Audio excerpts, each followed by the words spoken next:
będę sobie kupować, co będę chciała. Ja teraz przeliczam rzeczy na zakupy albo na obiady. Jak będziesz dorosła, będziesz robiła, co będziesz chciała. Tak, masz wolną wolę. No są te ograniczenia pod względem pieniędzy. Albo konsekwencji. Że Tak, dokładnie. no tak jak my często sobie jak chodzimy do kina, nie? Że po pracy idę do kina. Tak. No i to skutkuje tym, że już obiadu sobie na następny dzień do pracy nie zrobisz. Tak. Trzeba brać te konsekwencje na klasę i iść do Żabki kupić obiad.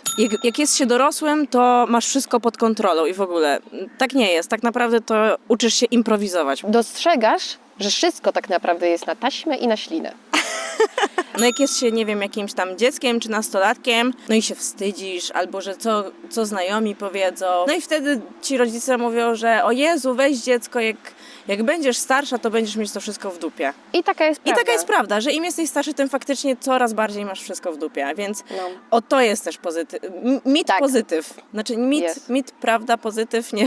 Mit, który okazał się być prawdą. Jest.